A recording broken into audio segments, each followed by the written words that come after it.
Welcome.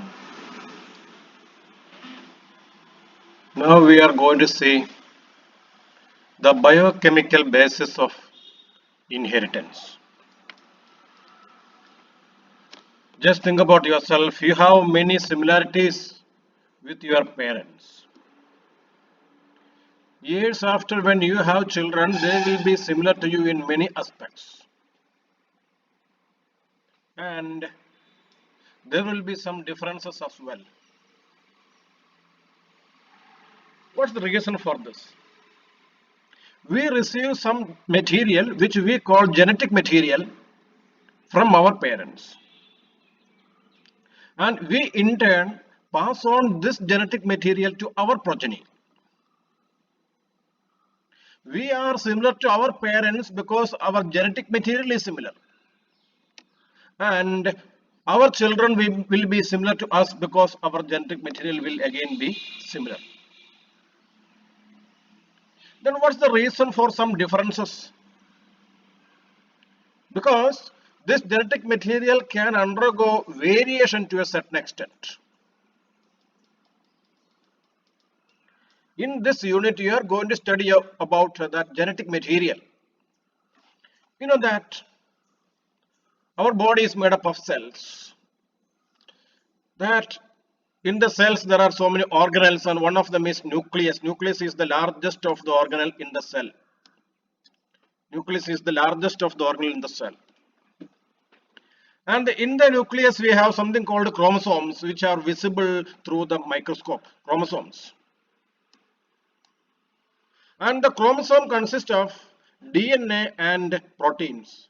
You have already studied about DNA, deoxyribonucleic acid, in association with the proteins. It is this deoxyribonucleic acid that is acting as the genetic material. Which part of the DNA is acting as the genetic material? Theoretically, the whole DNA is the genetic material.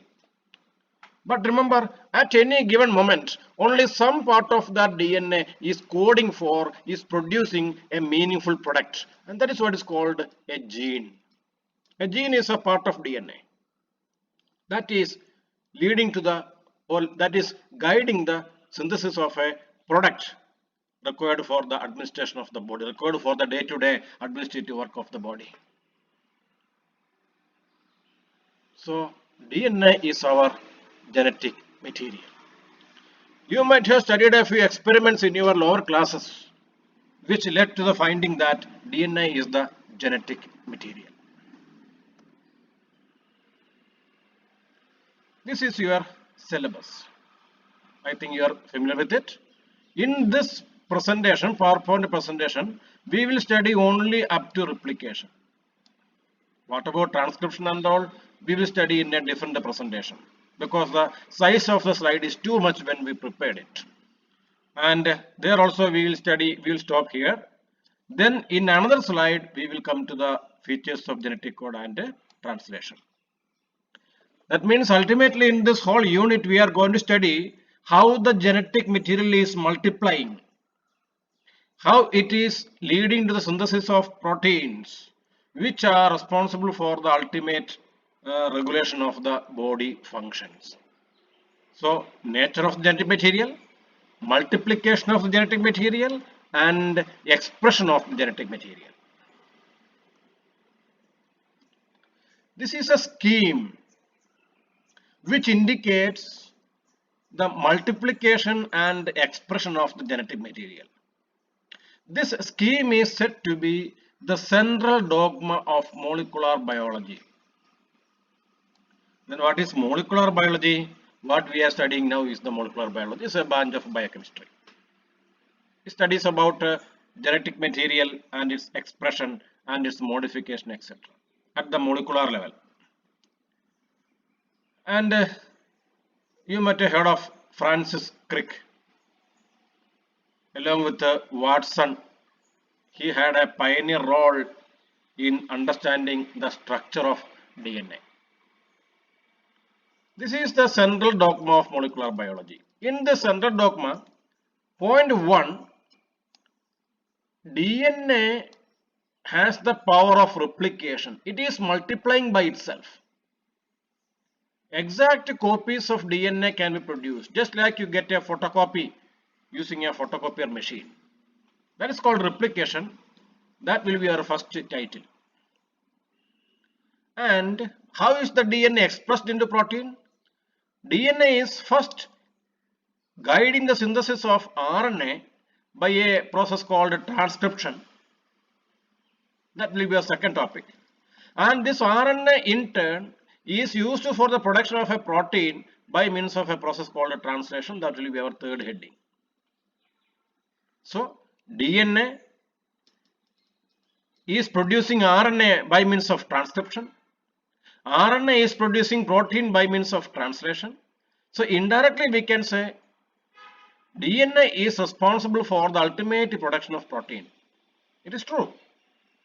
And if there is any structural deviation in DNA, that will be reflected in the resulting RNA and thereafter in the resulting protein, and that is what we call mutation. That's what we call mutation. But don't think that all differences in DNA are mutation.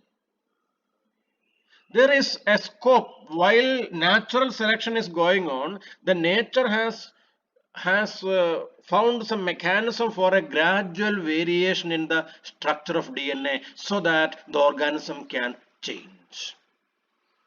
During reproduction, during sexual reproduction, you might have heard of something called genetic crossing over. DNA segments are exchanged between chromosomes.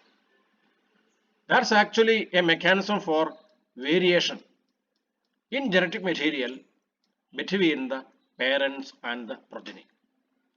Accordingly, there will be variation in RNA, variation in protein, variation in the RNA and the protein makeup of the organism, and accordingly variation in the appearance and the functioning of the organism. And sometimes this variation in appearance and functioning will help the organism to survive in an adverse situation. Then we say this is an adaptation. That variation is an adaptation, and that organism will survive during natural selection.